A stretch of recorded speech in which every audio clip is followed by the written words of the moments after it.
In the name of Almighty, the most merciful, the most beneficent। हम लोग double column cash book बनाना सीख रहे थे, उसके बेसिक कॉन्सेप्ट्स, उसका फॉर्मेट वो हमने अपने पिछले लेक्चर में सीखा था। अब हम एक क्वेश्चन हमारे पास मौजूद है, ये ट्रांजैक्शंस लिखी हुई हैं, इसको हम लोग डबल कॉलम कैश बुक के अंदर पुट करना सीखेंगे। ये एक हमारी रिवीजन हो जाएगी डबल कॉलम कैश बुक की, और जो चीज़ें हमने सीखी थी उसकी दोबारा से हम लोग एप्लीकेशन यहाँ पर ले आएंगे। तो देखते हैं कि इन ट्रांजैक्शन से हम डबल कॉलम कैश बुक कैसे बनाएंगे। ये एक फॉर्मेट बना लेते हैं इसका।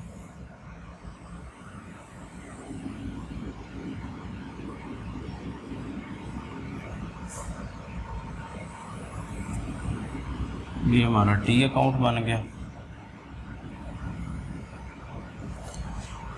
ये डेबिट साइड, इधर क्रेडिट साइड। पहला कॉलम डेट, दूसरा कॉलम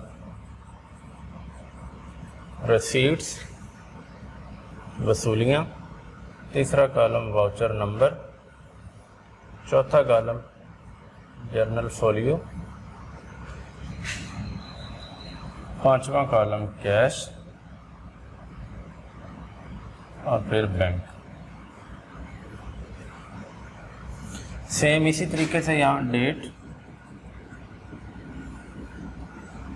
जो क्रेडिट साइड वाली है ये पेमेंट साइड है हमारी, payments, voucher number, journal folio, cash and bank. ये हमारा फॉर्मेट बन चुका है।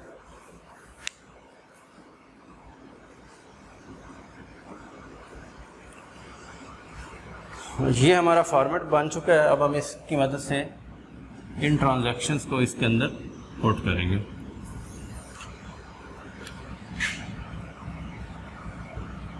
Double column cash book, two column cash book भी कहते हैं इसको।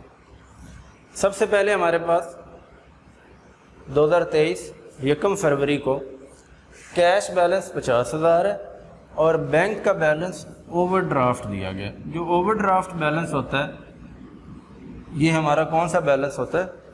क्रेडिट बैलेंस होता है। हमने पिछले लेक्चर के अंदर ये बात समझ ली थी कि कैश का बैलेंस हमेशा डेबिट ही होगा, बैंक का बैलेंस डेबिट भी हो सकता है, क्रेडिट भी हो सकता है। अगर नॉर्मल बैलेंस होता है तो वो डेबिट होता है, ये ओवरड्रान बैलेंस है इसलिए ये क्रेडिट बैलेंस है। तो अब हम यहाँ पर पहले बैलेंसेस जो है उनको लिख लेंगे। 2023 फरवरी 1 बैलेंस ब्रॉट डाउन। कैश का बैलेंस डेबिट है इसलिए इसको डेबिट साइड पे लिख देंगे 50,000। बैंक में नहीं आएगा, क्यों? क्योंकि वो ओवरड्राफ्ट बैलेंस है, उसे तो क्रेडिट साइड पे दर्ज होना है। तो यहाँ पर भी बैलेंसेस लिखेंगे हम लोग। 2023 फरवरी 1 बैलेंस ब्रॉट डाउन, कैश में नहीं आएगा और बैंक में 5,000 ओवरड्रान आ गया। इसकी आपको अच्छे से समझ आ गई होनी चाहिए। अब हमारे पास 2 फरवरी को गुड्स परचेज हो रही हैं और ये किस तरह की हम लोग अदायगी कर रहे हैं? कैश के जरिए अदायगी कर रहे हैं। पेमेंट हो रही है, पेमेंट साइड पे दर्ज करेंगे। फरवरी 2 बाय परचेजिंग अकाउंट और ये 15,000 कैश के जरिए हम पेमेंट कर रहे हैं। यहाँ 15,000 आ जाएगा, बैंक में नहीं आएगा। ठीक है, क्लियर है जी। 4 फरवरी को फर्नीचर परचेज किया जा रहा है फ्रॉम मिस्टर अब्बास से फॉर कैश 5,000। अब आप में से क्या कोई गेस कर सकता है कि ये क्रेडिट ट्रांजैक्शन है या कैश ट्रांजैक्शन है? यहाँ तो नाम आ गया मिस्टर अब्बास का, तो क्या ये क्रेडिट ट्रांजैक्शन है? बिल्कुल नहीं, ये कैश ट्रांजैक्शन है। क्यों? क्योंकि अब्बास के नाम के साथ कैश का वर्ड आ गया। अगर कैश का वर्ड आ जाए तो हम लोग फिर नाम को इग्नोर कर देते हैं। ये कैश ट्रांजैक्शन है, फर्नीचर परचेज़ किया जा रहा है और पेमेंट कैश के जरिए हो रही है।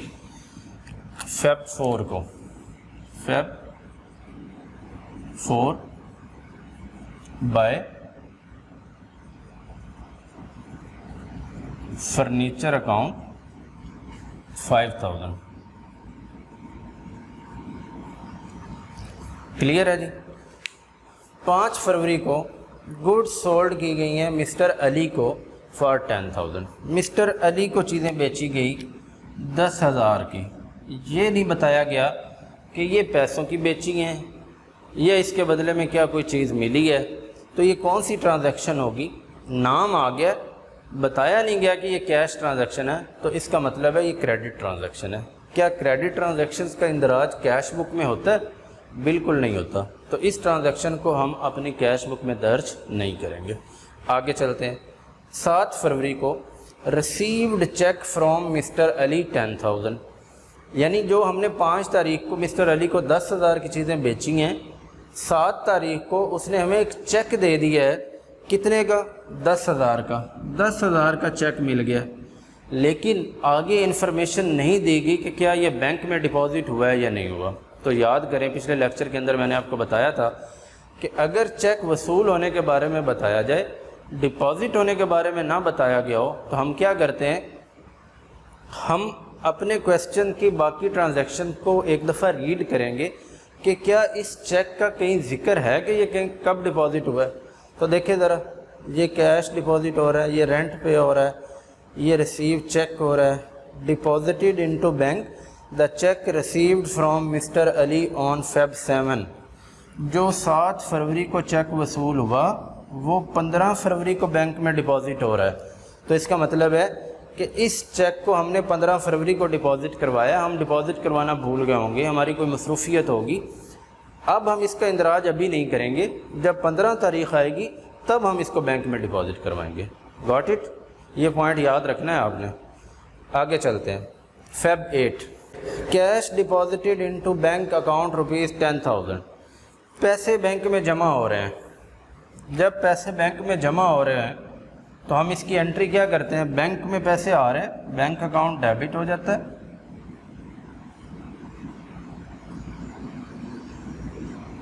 और टू कैश अकाउंट क्रेडिट हो जाता है। ये सीखी है हमने पीछे एंट्री के, जब पैसे बैंक में जमा करवाए जाएंगे या बैंक से पैसे निकलवाए जाएंगे बिज़नेस के इस्तेमाल के लिए, ज़ाती इस्तेमाल के लिए नहीं।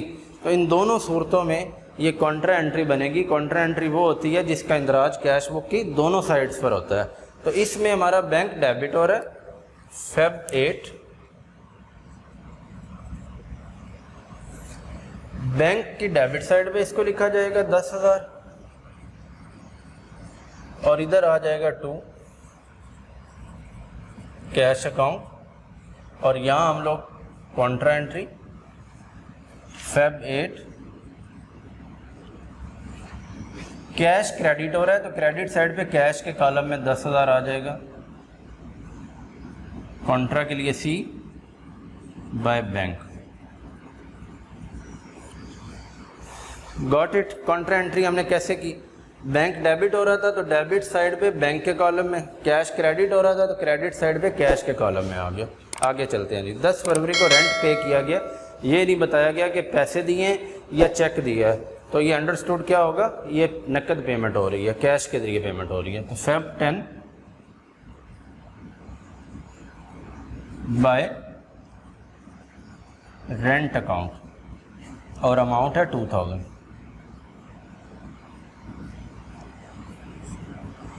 फिर उसके बाद Feb 13 received a cheque from mister Akram ₹5,000।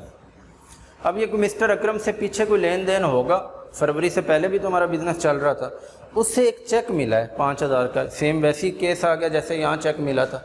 अब फिर हम क्वेश्चन पूरा पढ़ लेंगे कि क्या इस चेक के डिपॉजिट करवाने के हवाले से हमें कोई इन्फॉर्मेशन दी गई है।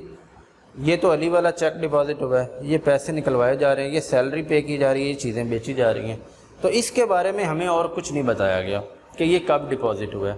तो ऐसे केस में हमने ये सीखा था कि हम ये अज्यूम करेंगे, ये अंडरस्टूड बात आएगी कि ये फिर इमीडिएटली उसी दिन ही डिपॉजिट हुआ है, हमने ये इसी तारीख को 13 फरवरी को ही इसे डिपॉजिट कर देना है। Feb 13 और ये किससे आ रहा है? मिस्टर अकरम से। बैंक में हमारा ये चेक डिपॉजिट हो रहा है 5000। इस बात की समझ आई आपको कि हमने ये तो दर्ज नहीं किया था। क्यों नहीं किया था? क्योंकि ये 15 फरवरी को डिपॉजिट हो रहा है, तो हम 15 फरवरी को डिपॉजिट करेंगे। इसके बारे में पूरे क्वेश्चन में हमें देखा है कि कोई इन्फॉर्मेशन नहीं कि ये कब डिपॉजिट हुआ है, तो ये हम समझेंगे कि ये उसी डेट को डिपॉजिट हो गया। अब 15 तारीख को वो अली वाला चेक हमने डिपॉजिट करवाना है। फेब 15 मिस्टर अली अकाउंट, और वो चेक कितने का था? 10,000 का था। ये बैंक में 10,000 आ गया। समझ आ गई बात की आपको? अब 20 फरवरी को पैसे निकलवाए जा रहे हैं बैंक से, तो ये भी कॉन्ट्रा एंट्री, जैसे ये पैसे जमा करवाए थे तो बैंक टू कैश हुआ था, अब पैसे निकलवाए जा रहे हैं तो कैश बढ़ रहा है, कैश आ रहा है, कैश डेबिट हो जाएगा, और बैंक से पैसा जा रहा है, बैंक क्रेडिट हो जाएगा। तो डेबिट साइड पे कैश के कॉलम में पहले आप डेट लिख लिया करें दोनों साइड पे, ताकि आपको याद रहे कि इस एंट्री को दोनों साइड पे दर्ज करना है। कैश बैंक से आ रहा है, कैश आ रहा है जी, डेबिट साइड पे लिख दें। कितना हमने निकलवाया? 5000। अब कैश वाला इधर बैंक में आ जाएगा टू बैंक अकाउंट, और बैंक से पैसा निकल गया 5000, बैंक क्रेडिट हो गया, और यहाँ पर आ जाएगा बाय कैश अकाउंट, और यहाँ हम सी लिखेंगे ताकि पता चले कि ये हमारी कॉन्ट्रा एंट्री है। 25 फरवरी को सैलरी पे की जा रही है, बैंक के ज़रिए पेमेंट हो रही है, पेमेंट हो रही है, क्रेडिट साइड पे दर्ज करें बाय सैलरीज अकाउंट, और कितनी पेमेंट हो रही है? 5000। बैंक के ज़रिए हो रही है तो बैंक में क्रेडिट कर देंगे 5000, इधर कुछ भी नहीं आएगा। लास्ट एंट्री हमारी गुड्स सोल्ड की जा रही है, और ये कैश के ज़रिए हो रही हैं, तो चीज़ें बेच रहे हैं, पैसा बिजनेस में आ रहा है। 28 फेब को सेल्स और अमाउंट है 10,000 जी। तो सारी ट्रांजैक्शन हमने दर्ज कर दी हैं। अब हमारा आखिरी स्टेप क्या होता है? बैलेंसिंग ऑफ अकाउंट का। तो अब हम बैलेंसिंग कर लेंगे इसकी, दोनों साइड्स का टोटल लेंगे हम।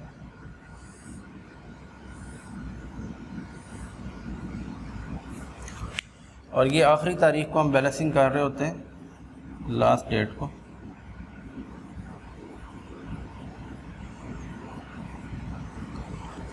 अब देख लेते हैं कि ये क्या बैलेंसेस इसके बनते हैं हमारे पास। ये कितना बना? 50, 55 और 10, 65,000। इधर भी 65,000। ये कितना है जी? 15, 20, 30, 32। अब 65 में से 32 चला जाए तो बाकी 33,000 आ जाएगा।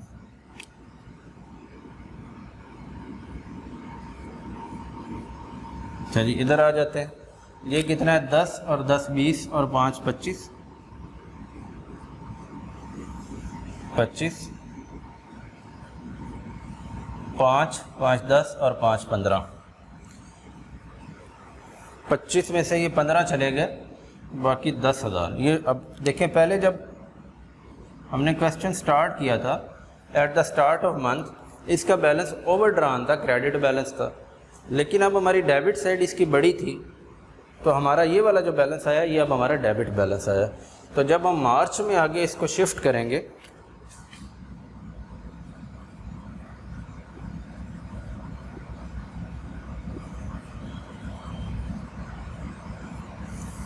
ब्रॉट डाउन, कैश का बैलेंस 33,000 और बैंक का बैलेंस 10,000। अब ये देखिए, ये अब नॉर्मल बैलेंस बन गया, डेबिट साइड पे आ गया। शुरू में हो सकता है ओवरड्रान हो, जब आप क्वेश्चन करने के बाद देखें तो वो हो सकता है आपका नॉर्मल बैलेंस बन चुका हो, और ये भी हो सकता है कि ये ओवरड्राफ्ट ही रहे। ओवरड्राफ्ट की सूरत में बैलेंस इस साइड पे आएगा और फिर उसको हम ब्रॉट डाउन इस साइड पे करेंगे। तो इस तरीके से हम अपनी डबल कॉलम कैश बुक बनाते हैं। उम्मीद है आपको सिंगल कॉलम कैश बुक और डबल कॉलम कैश बुक की समझ आ गई होगी। लेकिन फिर भी अगर कैश बुक में कहीं कोई इशू आ रहा हो तो आप कमेंट्स में बताएं। इंशाल्लाह नेक्स्ट लेक्चर के अंदर कोशिश की जाएगी कि आपके उस कन्फ्यूजन को दूर कर दिया जाए।